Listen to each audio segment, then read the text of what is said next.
We hear Mom. Hi, Mom. Ta-da. Okay, Hey, we babe. are live. Oh, I heard Mom. Hey. Can Mom hear me? I heard As her. I can get on the good computer, I'll drop off of this. Oh, goodness gracious. Welcome to another episode of Tipsy and Witchy, friends. Thank you for joining us. Tonight we have our beautiful friend Ronda Hart. She's going to talk about her wonderful gifts and paranormal encounters and her skincare line. So thank you for joining us, Ronda. Thank you for having me. Absolutely. So let's kick it off. Tell us about yourself. Let the people know who you are. I am a mom of two grown girls. I work at a metaphysical shop in Allen Park, Michigan. I do readings and Reiki here every day, every Tuesday, Wednesday, and Thursday. I am a paranormal investigator. I've been for a really long time, and I am also a Reiki master. Awesome. And she's darn good at it. Got a lot going on. I just love Reiki. Yeah, it is. I have to say it's my absolute favorite thing in the world. Yeah, me too. Me too.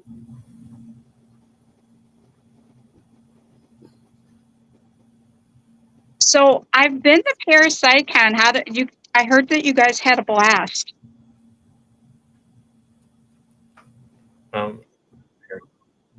Yes, we sure did. Sorry, there's a lag on my end. I'm not really sure what's going on, but we had so much fun at ParaPsyCon this weekend. It was our first time doing the event, and I mean, I was just too busy getting lost in the building because it's one of my absolute favorite places to be. So there's that. That looked like a huge place. It is. It is a very cool place. It's very big. It's beautiful on the outside and the inside. Even in the decrepit parts, it's still beautiful. Mm-hmm. Oh my God, I love it. I don't think people realize that there's an active prison that is literally right next to it. Oh, really? No, I did not realize that. Yes, yes. So Mom kept getting mad at me because every time we'd pull up in the morning, I'd be like, it's recess time, because all the inmates were outside, and she's like, shut up. I'm like, well, they're outside and playing. They must have been good this morning. She's like, oh my God. I mean, you're not wrong. Well, no, right, you're not exactly. Wrong. Exactly. Yeah. But I there's just something about that place. It is my favorite paranormal place, hands down. Just, I love it. I can't get enough. I was so bummed to leave on Sunday, but it was just amazing to spend. It was amazing to spend the whole weekend there, because like I just felt like I was making friends with everybody, living and dead. Except I was wearing my cowboy boots, and when I walk in my cowboy boots, you know, it's a heavier footstep. So when I was walking down the cells and like through solitary, it almost sounded like I had the footsteps of like an officer because of how I walk. And whatever was in there did not like it at all. And I was like, this works. I guess I'm a trigger object. But as we were walking, even Mom started hearing people talking to us. So it was really cool. Yeah, I loved it. I love that place. And it was actually super busy. Saturday was busier than Sunday. Sunday it slowed down a little bit, but it was still really good. And everybody was super nice. The people that put on the convention were very attentive, made sure we had everything we needed. And on top of that, our neighbor was Shane Pittman and Dave Schrader, so that was super cool. Yeah, great so people. We got to harass them the whole time. It was a lot of fun. I'm doing an event in Iowa in August with Jeff Bellinger and Dave Schrader. Yeah. And Vanessa Hogel. Yep. I'm super excited. It's going to be my first out-of-state event where I'm doing it. I'm vending for myself. I've done it in Michigan numerous times, but I've never, anytime it's been out of state, I've always been helping somebody. Yeah, absolutely. So I'm super stoked to be on my own and out of state and like putting myself out there. That's exciting. I'm excited for you. That's awesome. Yeah.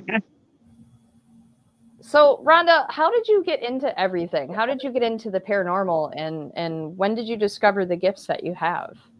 So I've always been gifted, and I didn't have a support system in any way, shape, or form. I heard the word coincidence repeatedly. That wasn't you. That was a coincidence. And so it really made you doubt yourself. And then I had 2 gifted children, and unlike what I didn't have anybody to believe me, but I believed my children and everything they told me, but I didn't know how to guide them. So then the paranormal shows started coming out, and it became more normal to talk about the paranormal without being chastised so bad.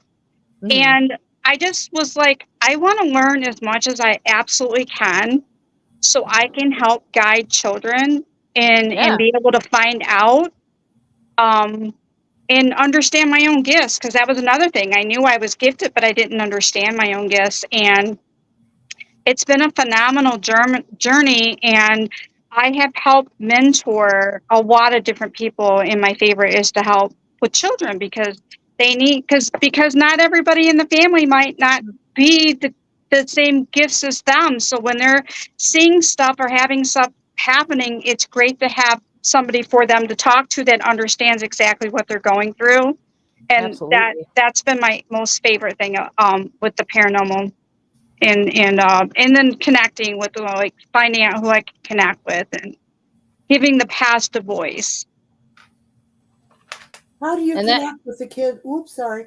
No, go ahead, Lisa. Ask your question. How do you connect with the kids who need your help? Is it through your people you read for, or I used to run a paranormal team, and I did that from 2017 to last year. And so we would get called on cases. We would do home cases, and then occasionally you would get a case where a very young child was being attacked. Oh. Or I'd get called, because I don't mind taking the more intense cases. I would have other people that would call me and say, hey, I've got this case. I got to be really careful who I bring. I know you do this stuff. Can you help me? And so you go and you find out that you end up figuring out that the child's a medium, and that's why they're being attacked. So you have to mentor them, even if they're 3, 4, 5 and stuff like that, on things that, like, the parents can do in the house to try to make it safer. And I like to try to make it fun, because I don't want it to be scary, because this is part of their life. And you don't know if their gifts are going to shut down when they get a little older. But so even if it does or doesn't, they need help now. So I make a spray and tell them it's their monster spray. And anytime monsters are bothering them, they can spray it. And they don't understand that that's them setting boundaries, and that's a form of them protecting themselves. But I'm just making something fun, and they get to have their own little spray bottle. So they think it's really cool. Yeah. And that's a so good little stuff like that. It's just, where you can just, it seems silly to other people, but it can make a huge difference in that person's life, that child's life, because it's them taking a standing up for themselves and setting a boundary. And if they are gifted, their gifts don't shut down. That's something they're going to definitely need to know how to do for the rest of their life. So. Absolutely. Yes, that's awesome. It is. See, and I love that, just because it's, especially when a child has no support system and nobody around them believes them, it's so important to be able to find that connection. Or even have the parent have somebody to talk to, because they're too embarrassed to talk to their friend circle, because they don't think anybody. To give an example, let's say everybody they know are Christian. Yeah. And in the Christian religion, that's very chastised. So they're embarrassed, they're ashamed to talk about it, but they always have me to call and say, hey, this is going on. How can I handle it? And it's just a huge relief to them to have that lifeline, that they know that I'm always going to help them no matter what. And they don't have to worry about me telling anybody else. I don't like it. The conversation stays between us. Absolutely. Yeah. I love that. So when did you really start getting into the paranormal? Like, what was your first experience that you had? I had been experiencing paranormal activity my entire life but I didn't realize I was gifted. But I can say that I really didn't start getting into the actual what we call the paranormal world until like 2016. And then once I got into it and I found out that there was other people like me and I didn't have to be ashamed to talk about it, and there was a lot of other like-minded people, like there was no turning back for me. That's awesome. I love that. I know, like when I first had our run-in with the paranormal, I was super little and it scared the bejesus out of me. Mm-hmm. Has there been any instances where you questioned what you were doing or it just scared you or anything like that? When I was really little, we lived in a house in Taylor, Michigan, in case anybody's not from Michigan here. But so as a child, if you wake up in the middle of the night, your eyes adapt to the dark. Mm-hmm. So you can see, and I used to have this shadow man that would stand at the end of my bed, and it would terrify me so much. And I would just, so I learned to sleep with the blanket over my head, because that way, in a child's mind, if I can't see you, you can't see me, and I'm safe. Yep. And I would end up falling asleep like that and wake up, and then everything would be fine, and it would be morning. And then when I was 11, we moved. And thank goodness I was super blessed that he didn't come with me. Oh, that's good. Yeah. So, but I my parents moved to Flat Rock, and I lived in one of the oldest. This house was so old, it was actually built before the city of Flat Rock was declared the city of Flat Rock. Wow. And it definitely was haunted, but I never got anything bad ever from them. And it was an old Victorian house that had been separated into apartments. And still, like at that time, it was still very taboo to talk about the paranormal and stuff like that. So I think I had one friend that I could talk to about it. Like literally that was it. You really couldn't talk to nobody else about it. And but in Victorian homes, they have the really steep stairs. They always have, like, especially what they call the servants' stairs. They're narrow and they're steep. Yep. Hey, being a teenager, what do? Run up and down the stairs, right? So I was home alone, and this is what changed my life, where nobody could ever convince me the paranormal didn't exist. From that point forward, even though, even before I was exposed to, what I call the paranormal world now, because I was going down the steps, I tripped, I was falling head first, I was home alone in the entire building. Literally, and my parents were home, so I was literally the only one in the entire house, falling down the steps head first. Something grabbed me, pulled me backwards, sat me down, and I turned around to thank them, and there was nobody there. Wow. And so I always think that is such a blessing, because you always hear the horrific stories. Mm-hmm. But my belief began when a spirit saved my life. And there was I promised I would never deny it again. But I always had a protective feeling in the house. Like I said, the entire time we lived there, I never felt any bad vibes whatsoever. And then it was just a matter of finding people that accepted you and you were able to talk about it, which was hard. It took a long time. Mm-hmm. No, I get that. Even when I was growing up, I could talk to my mom about it for obvious reasons.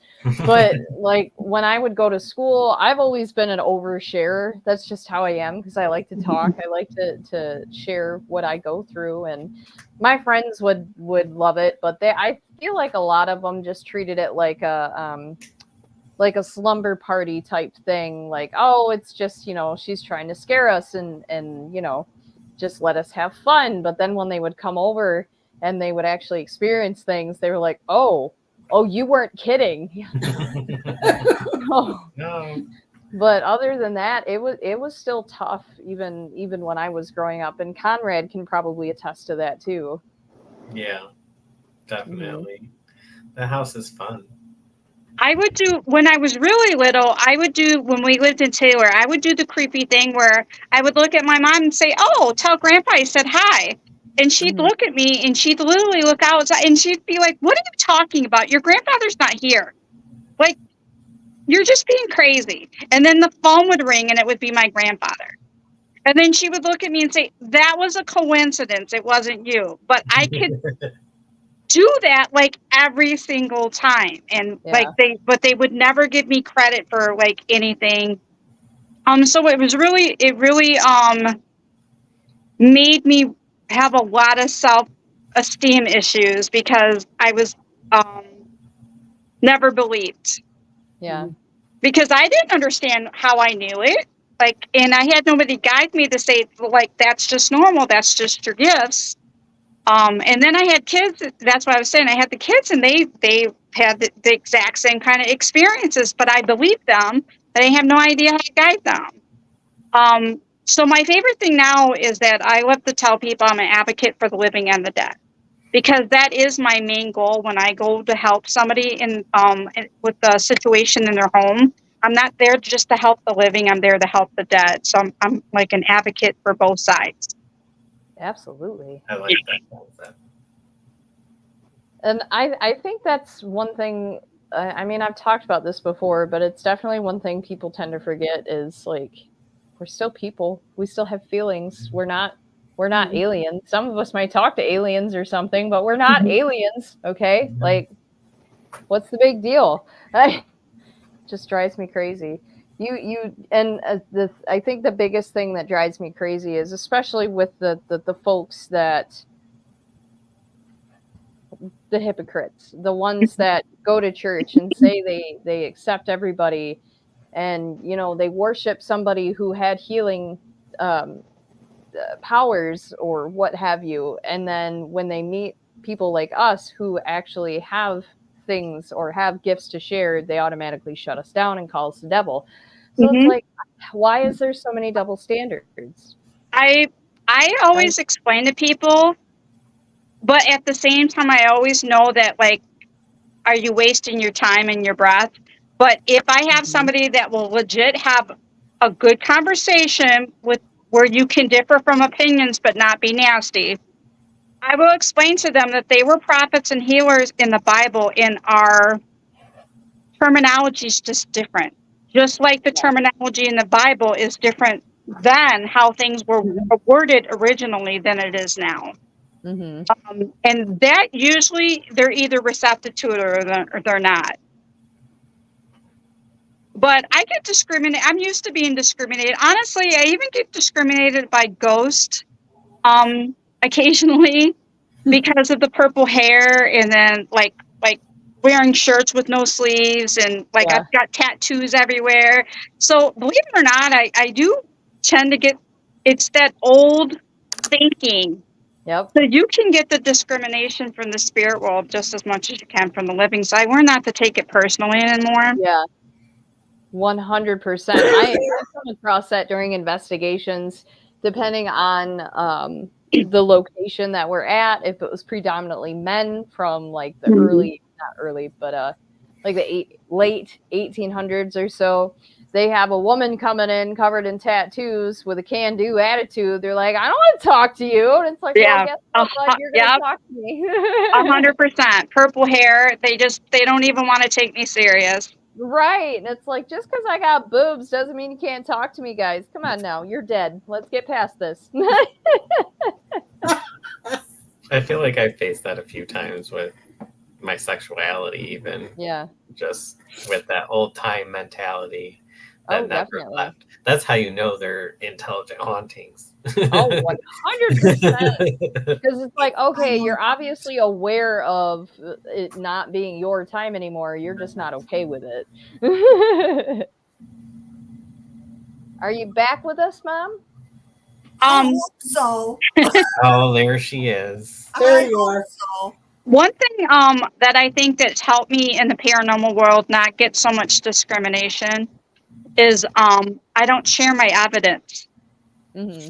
I was there, I lived it. I don't care if you believe it. I don't care if you. So I just I have, and I don't judge anyone that does do it, but I have people that will post stuff and then want to argue with people and just do that repeatedly. And it was just like, I don't care if people believe me or not. Like, I lived it. I was there. I helped. And Yeah. that's all that mattered all to that me. matters. Absolutely. Exactly. Well, that's the biggest thing. Like, you have all these groups that keep coming out and they're like, "Oh, we have proof, and it doesn't matter if you have 100% validated proof that cannot be proven otherwise, because there's always going to be people that never believe in it.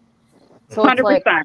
we have to shift our focus in the paranormal field and not just focus on, oh, we have to prove that this exists. No, we need to just help those that are confused or can't move on, or somebody that has something in their house and they don't want any. Like, that's what we need to be focusing on. You No need more to of the, help oh, we need to answer prove. the questions. That's Yes. what you need to do. Yeah.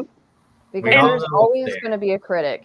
Always going to be a critic. Always going to be a non-believer. Never going to change that. But that coin flips both ways, because I've had people that have had a legitimate haunting, but the thing of it is, the ghosts weren't malevolent, they weren't mean in any way, shape, or form, and it was their house before, and they Yep. refused to cross over, and you having to explain to the homeowner, this is their house, you've got to Yeah. figure out how to coexist, and them not liking it, but that's why I always explain to them that I'm an advocate for both sides, because I can't just help you and not help them. Like, Right. they were here first, Party. and so even though you're physically here, they've been here like way longer than you. And Mhm. to give you an example, I've had a house where her husband built the house for her. People fall in love with their house just like we do people. And so when you pass on, a lot of times you go back to where you're the happiest, and like, you got somebody coming in and you're like, no, I'm not leaving. It's my house. And you have to explain Right. that to people. And they're just like, well, can't you make her leave? No, No. you've got to coexist. Mhm. You know? If they're not hurting you, what's the big deal? Right, 100%. And you could always just use Beetlejuice as an example. It's the truth. Because we all want Beetlejuice in our life. Maybe not Beetlejuice himself, but you know, like the lovely couple, they that was their house and they were upset because, you know, that family was making all those horrid changes. But yeah, like, and that's the 100% biggest thing I think that people forget is ghosts are people. Right. They're just dead. In that particular case that I'm talking about, they had an adult autistic son, and what would happen is that he would be watching cartoons with the kids, because this particular house had a daycare out of it. And when she would turn the cartoons off for the kids to eat lunch, he wouldn't be done. So he would get really upset and like be running through the house and be knocking pictures over, but it wasn't malicious. Like, he wasn't doing anything to be mean. He was freaking out because he didn't comprehend why she turned the cartoons off and why he couldn't sit with the kids and do it more. And he wasn't crossed over, and we were actually able to get his brother to come over and cross him over with him. Wow. And then we heard a bell. We were in a basement that was complete silence, and we heard because we said, can you please give us a sign when you cross over? And all of us heard a bell, and the lady says, I don't own a bell. Oh. That's Like, really so cool. like, we could not debunk why we all heard, except for that we asked for a sign when they crossed over. But the mother refused. The mother wasn't going to cross over. She refused to leave her house, and they weren't happy that they had to coexist. Wow. But we were able to at least alleviate the one part of the situation. Yeah. Well, something's better than nothing, right? But A little bit. Yeah. this was a case where you get a phone call and they're convinced it's demons, and because TV convinces everybody that, and it was Don't get me so remotely not anything like that It's in not. any way. I mean, he had the mind of a child, and he just didn't understand. He didn't even understand he was dead, let alone like Right. why things would happen the way they would happen. And so he would just get really upset. And I know one thing that was funny about that particular case is that when you would walk in, she had one of the tables that you could put by, like when you walk in a table where you could set your stuff. Yeah. And then there was like a little half wall. I think they did that like in the 70s. A lot of the houses had the little half wall. And she would have the tissues on the table to the left. And she kept getting the tissues moved to the little side wall. And she was like, well, how do I make her stop doing that? And I was like, if she thinks that you are doing this wrong and the tissues need to be over here, she's not going to stop doing it till you leave the tissues over there. I said, that's part of the compromise of you coexisting with her. Yes. Yeah, she had, they weren't very happy, but I mean, it's like our friend's house. She can't leave a dirty dish in the sink. If she does, all hell breaks loose. Oh yeah, it doesn't surprise me to be washed. But honestly, if you seriously think about it, though, when you walk in, the majority of people are typically right-handed. So if you're going to grab a tissue, you would grab it from the right, and that's why it drove the spirit mom that was there, that it was on the left, and that's why she kept moving it. And that's what we just told her. Like, to her, this is just common sense, and she can't understand why. I said, so you two are just misunderstanding where you could literally just coexist as long as you just learn how to get along together. Right. Makes sense to me.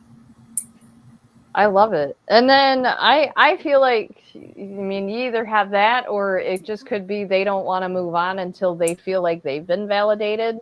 And I feel like that was the case with my house, because when I first moved into this house, there was a little girl.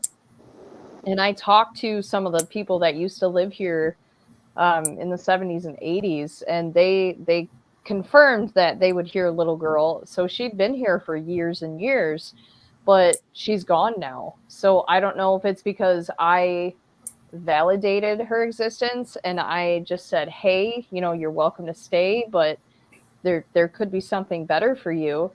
And she stayed for probably almost 2 years, and then she just decided to go on her own finally. Her out, Chelsea. I freaked her out. It's either that or she just wasn't into dogs. That could be it too. Look at all this weird stuff she's hanging on the wall. I think as a psychic medium, the hardest thing for me to do personally is go to different locations and them telling you're not allowed to cross anybody over. Mm-hmm. And if there's not so much adults, but if there's children there and them telling me I can't help them. Yeah. Because that's almost like a moral dilemma for me. Right. Yeah, I can understand that. And I feel like that's coming up a lot when it comes to haunted locations, like the Ohio State Reformatory. We talked to a few people that were like, yeah, we get it. It's a draw to bring people in, but at the same time, why are we letting these people that have passed on? Why are we making them stay here? Why can't we help them move? Why are they still there? Yeah. So I feel like that's becoming a big pull in the paranormal community more and more. Mm-hmm. Yeah. So why are we keeping the place haunted? Why aren't we letting them go? That's kind of stems back to like the whole thing. Like, we already know it's there and exists. Now it's time to start figuring out why and how we can fix it. Right. Exactly. I think the ethical thing to do is show them that they're, or tell them that there's something else there. And if they want to stay, they can stay. If they want to go, let them go. Yeah. Because they can have the choice, because again, they're human. So they have that right to choose. Yep. We're still on a planet of free will. I think a lot of them do choose. I went to a location, and I won't say what it is, but this particular had huge ties to the Underground Railroad. Mm. And in the basement, they were all these slaves, and they kept telling me they were trapped. Oh. And I was talking to him, I was bawling my eyes out, and I was like, you're not trapped. None of you are stuck. I don't know who lied to you, but like, you don't. And then and then I apologized for everything that they've been through, and I explained to them it's not like that now. You guys, and just and then all of a sudden the air just lifted. So I didn't cross them over or anything like that, but I just told them that they weren't stuck. But honestly, it got me so emotional. I was like, how horrible. Right. Do you think people or spirits can be stuck and not be able to move on, or they just don't know that what's waiting for them? I think it's a combination. I think some spirits think think they're stuck and they're not, but I also think that there are things that people can do. I've heard of certain situations where people use it. It's like some form of hoodoo or something like that, where they can trap spirits on purpose. Yeah. Yeah. And I think it's horrendous. I mean,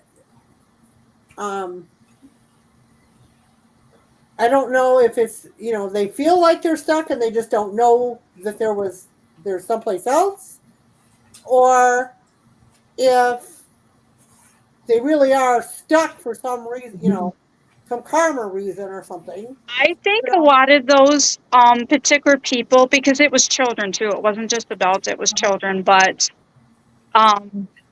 I think just because of them being in the Underground Railroad and having to be hidden all the time, and then unfortunately they got sick and passed away while being hidden, that's why they felt like they were trapped.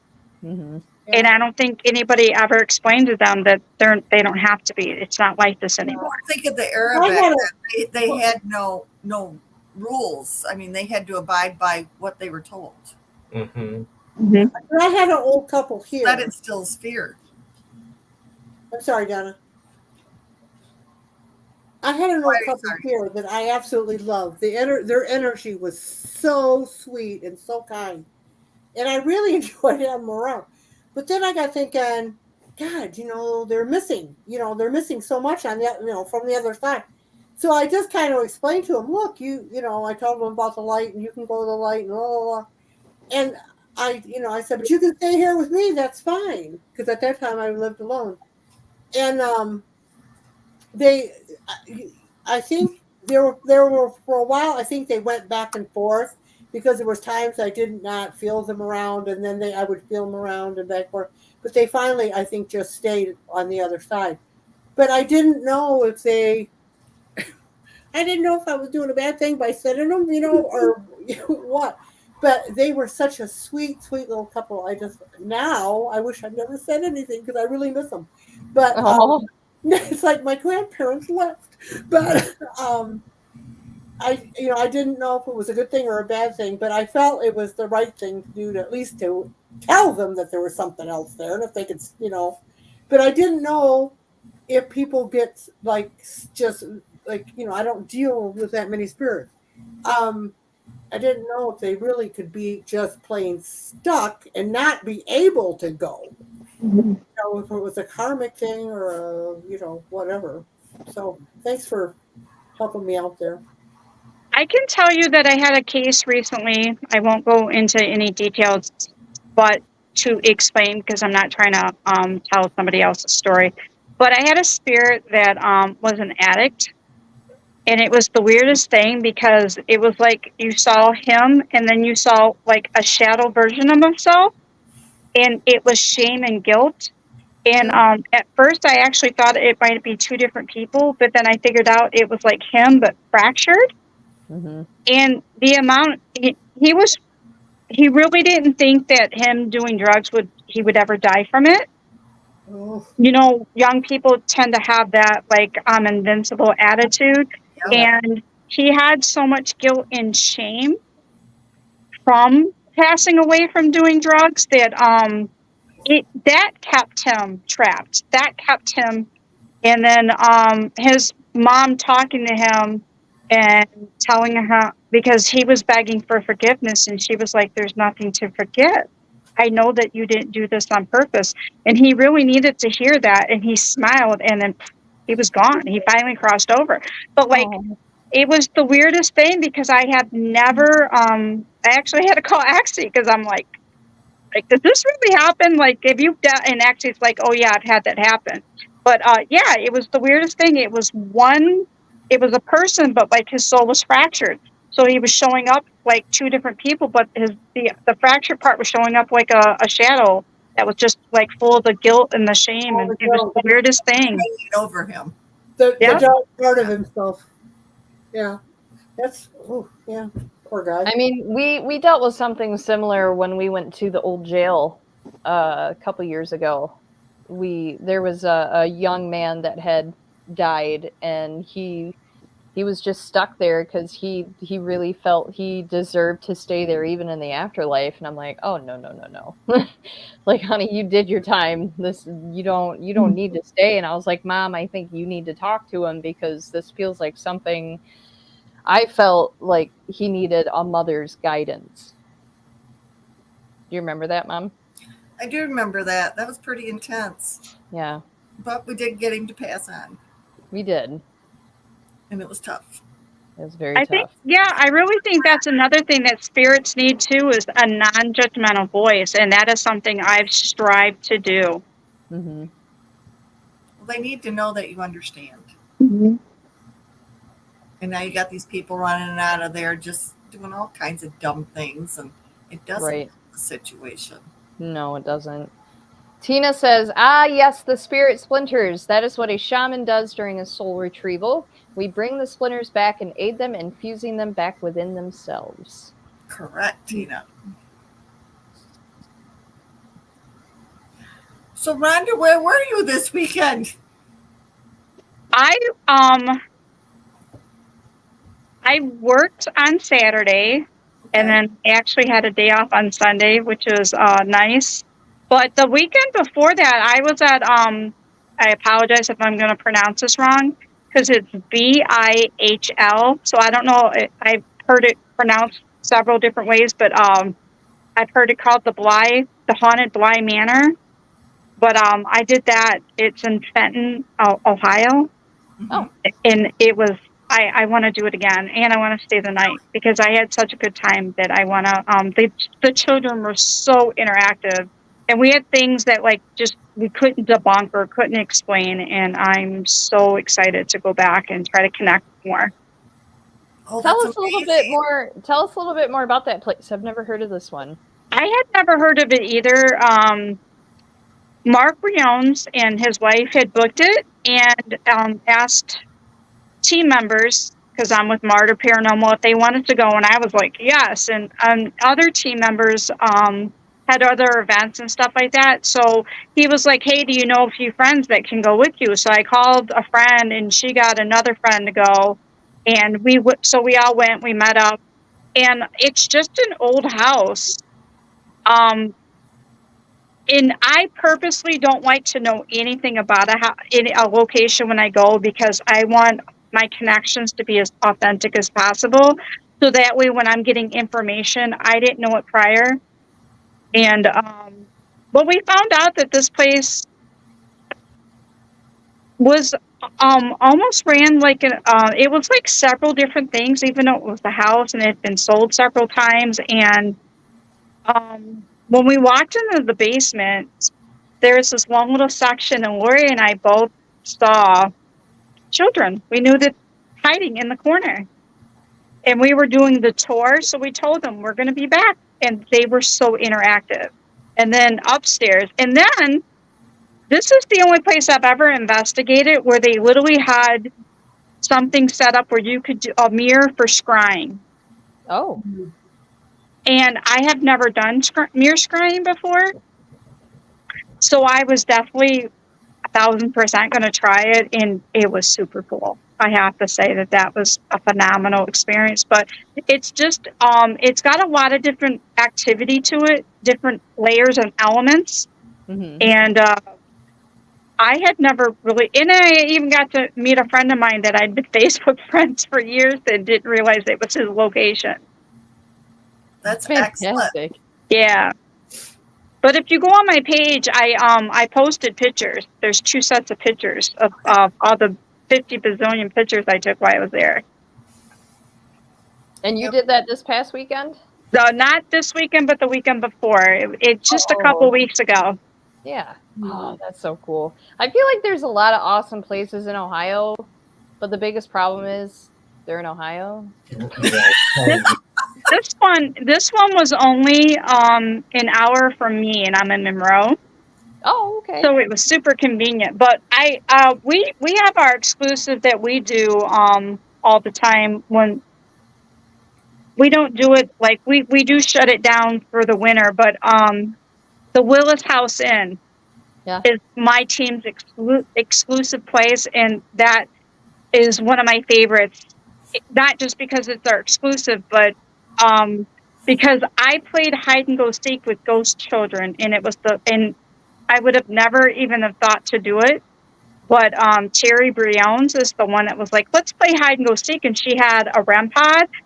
And I kept telling her exactly where the children were, and she'd put the REM pod there, and REM pod would go crazy. And then I'd see the kids run.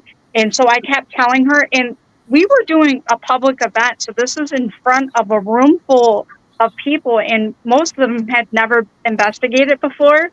So we played hide and go seek with ghost children in front of a bunch of people, and it was one of the coolest things I've ever done. Excellent. That is so cool. We had a lot of activity there when we were there. What was it, this last summer or fall? Yeah. It was hot. Yeah. It was super hot and sticky, but yeah, that place was super, super cool. I loved it. They just got new windows and stuff like that. They've been doing a lot of upgrades, so it's getting better all the time. Yeah. Actually, their windows showed up the week after we were there. Really? That's Great funny. couple that own it. So Inner Glow does have a question. They say, how do you do mirror scrying? I've heard about it, but have never had it explained. Okay, so I do have an obsidian mirror, but I've never used it. And I actually had thought about bringing it to this investigation, and my friend's like, well, do you know what's there? And she was like, that could be not a good idea depending on what kind of energy is there. And I was like, yeah, you're right. So I had no idea. So this was a very old dresser that had a very old mirror.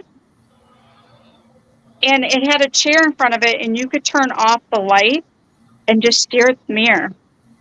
But the things that you saw in the mirror were just phenomenal. That's how I did it. I don't know how other people do it, but that's how I did it. We did it where we turned the lights off. It was pitch black.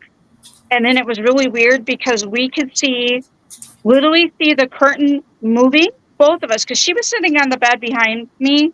And you could literally kept seeing off to the side of you, the curtains moving. And then we would stop, we'd turn on the lights, no movement whatsoever. And like you could see all these people moving in the mirror and stuff like that, but you turn on the lights, we were the only ones in the room. And we turn the lights off again and get our eyes adjusted, and it would be I wish that I had a night vision. I wish there was a way for me to capture what I was seeing. It was phenomenal.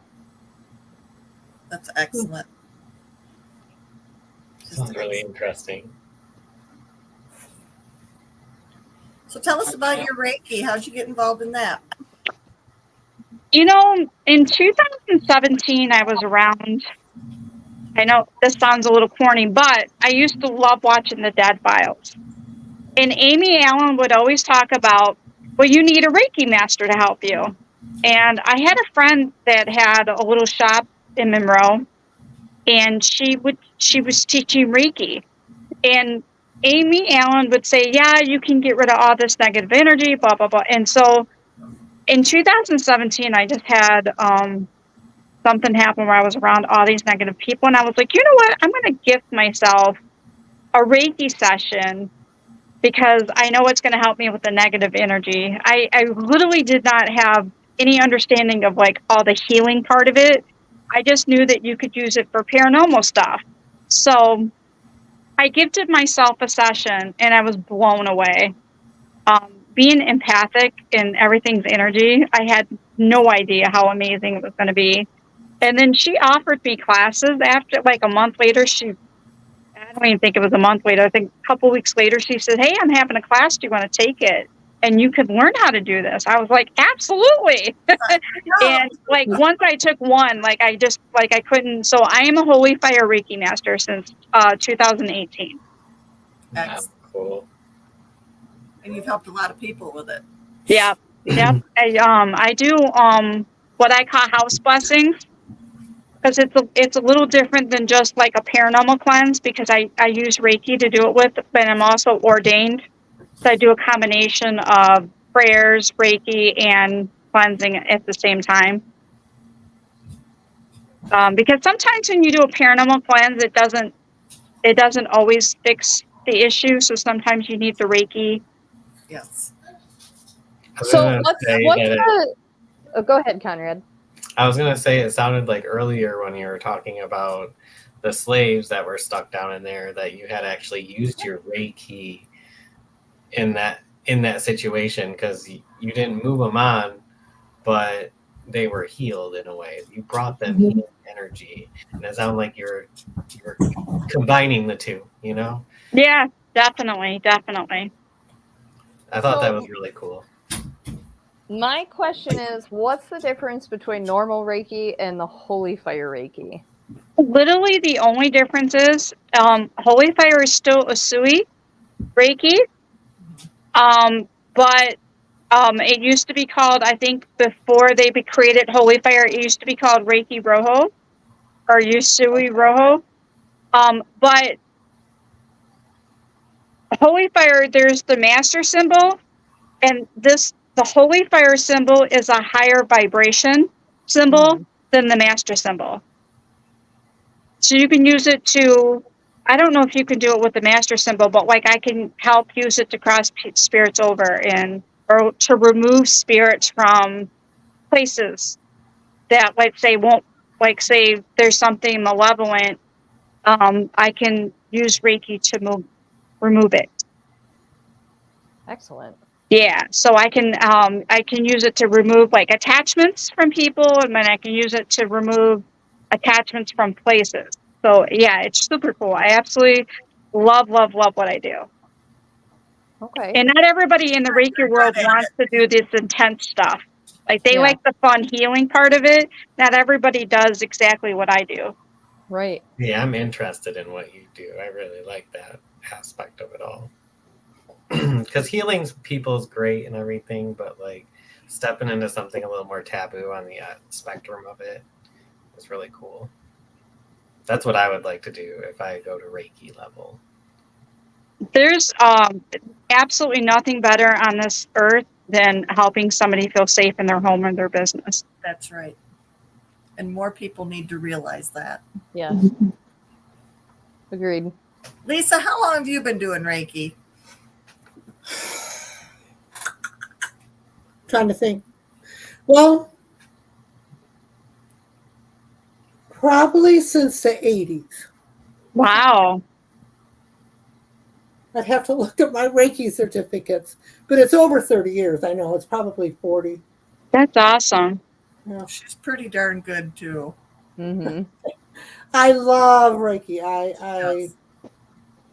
I just, I really feel that's why I was put on, that was my calling in life, really.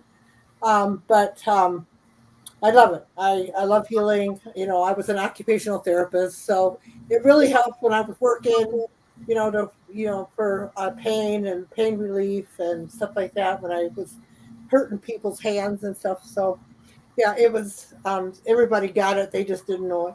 But I love it. I really do.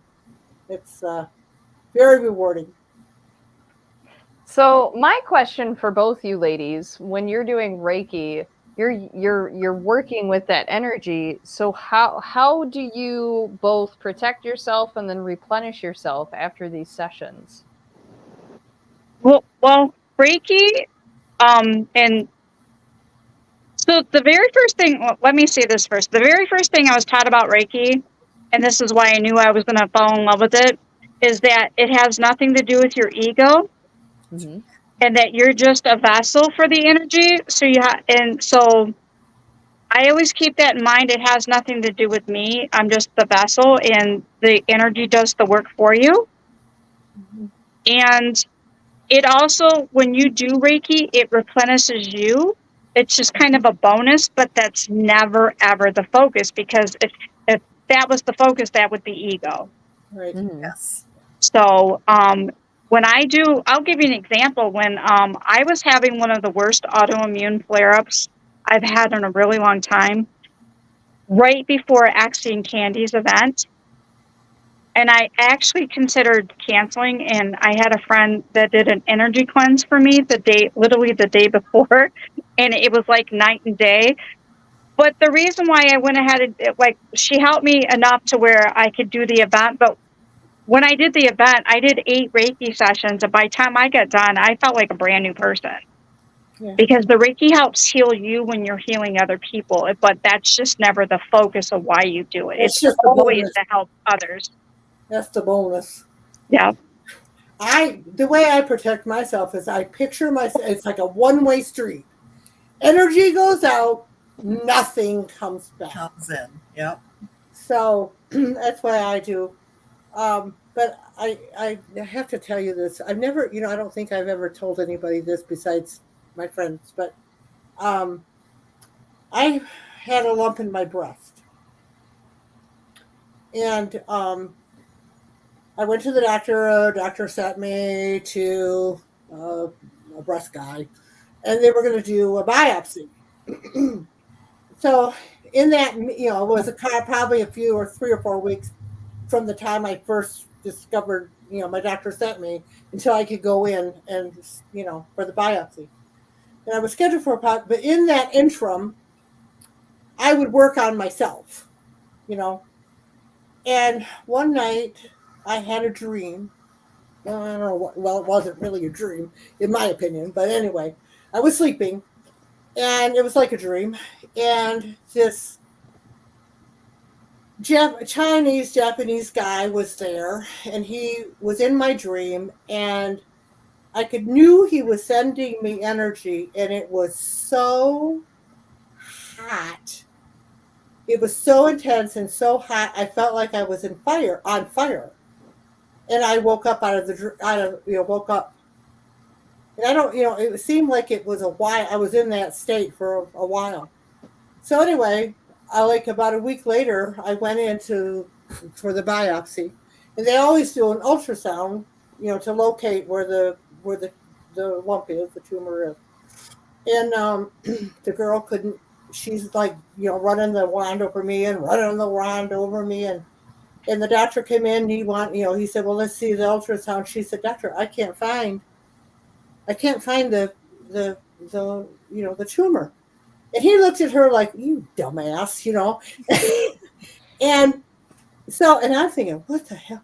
So anyway, he said, "Well, let's go do let's go do a mammogram. If you can't find it, let's go through him." And he was really nasty with her. And so anyway, they took me in, and we did another. He said, "Oh, do you mind going through another mammogram?" I said, "No." So we went in and we did another mammogram. And I was sitting out there with my friend who came with me.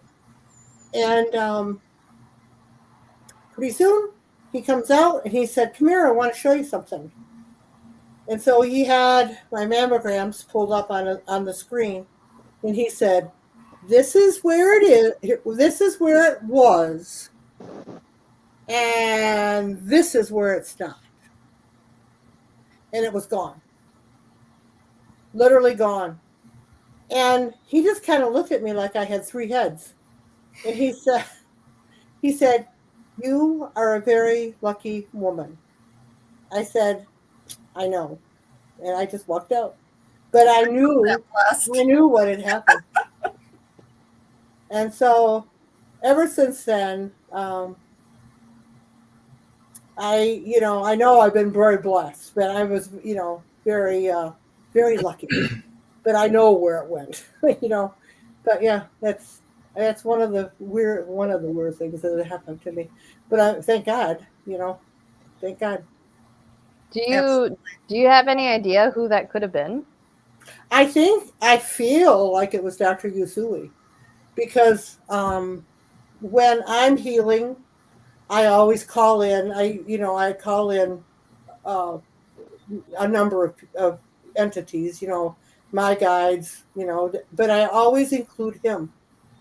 And I figure if he's too busy, he just won't come. And so I've always I've always used him, and I've always uh, before the person comes, I always ask for his guidance. I always ask for his help.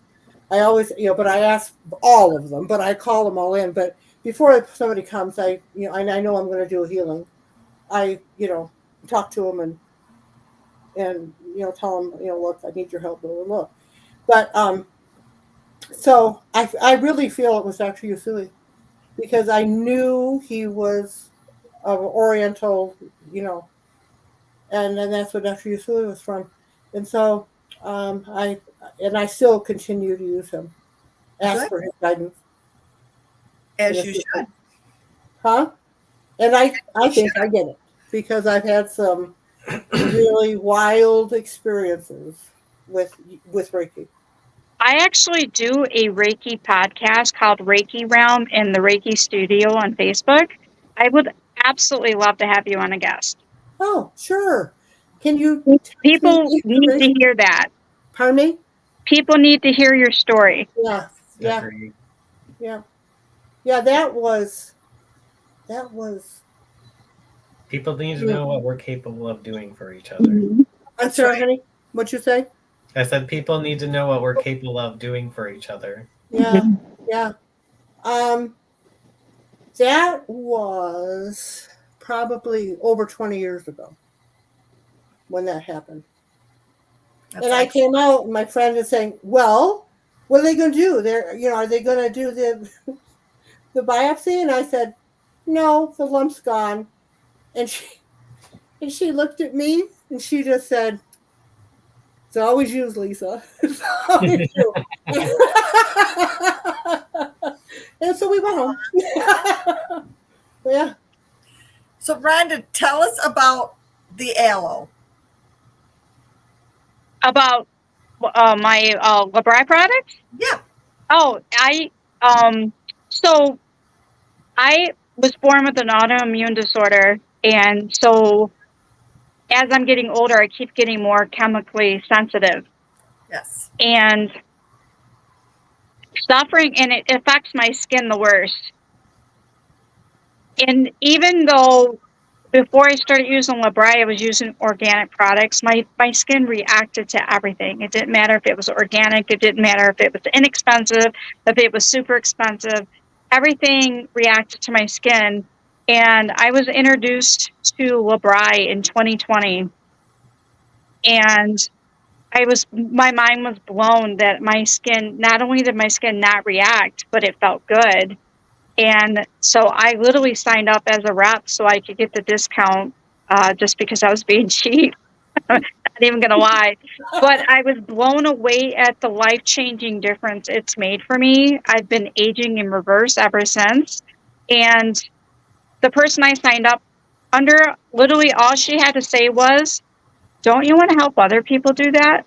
Don't you want to make a difference for them?" And I was just like, I was hooked. So I do it very part-time, but I can't imagine not doing it now. So they're all aloe-based products. They have skincare, hair care, or aloe-based, and then we actually have clean makeup as well. So we have baby stuff, men's stuff. We literally have something for everybody. That's awesome. It's cool. That is awesome. So I'm how one of those people that's really sensitive to everything. So Me too. That's me. I'm telling you. like all those chemicals, like Mhm. definitely my skin reacts. So that's good to know. Yeah, good to know. yeah. It was the best gift I ever received because it led me to where I am now with it. Excellent. Rhonda, how can people get a hold of you, whether they want a reading or Reiki, or even if they want to partake in that skincare? The easiest way would be just to follow me on social media under Ronda's Mystic Solutions. I have Twitter, Instagram, Facebook, TikTok. It's all under Ronda's Mystic Solutions. Okay. Excellent. Well, I think we should have Rhonda come back and tell us more. I do too. Well, if Rhonda's willing, we can do that. And a great, Yeah, absolutely. Okay. Excellent. Because we killed this hour, guys. Where did it go? I know. It went by so fast. It was a good hour. Wonderful. Okay. Well, we'll definitely have you back. I just got to figure out when the next clear spot is. Yes. And next week, thankfully, Miss Tina Marie is on here letting us know because she obviously knows that we never remember. I would love to be on your podcast. So Donna has all my information if you want. Yeah. Okay. Yeah. I can send it to you. That's no big Yeah. And Tina Marie is one of my absolute favorite people. She is our cohort in crime. Yes. Yes, she is. We love her, but we love all of you. Damn right we do. We love our family. Forget, Chelsea, answer your phone. There's a lady calling that wants to book you at Lavelle's. Okay. Hey. Sounds good. Popular with her singing. I'm excited for August so we can all go to Paragon. Love you too, Tina Marie. Me too. I can hardly wait. It's like a family reunion when we get there. Yeah. It really is. It truly is. I look forward to going to it every single year. All right. Excellent, guys. Well, that's it for tonight's show. Hopefully you guys enjoyed. If you missed some of it, don't worry. You can go back and watch it when it's done. In the meantime, please make sure you subscribe to Tipsy and Witchy and hit the notification bell.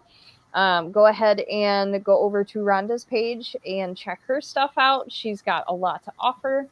And if you have any questions, you know the drill. Just get a hold of us and we'll put you to where you need to be.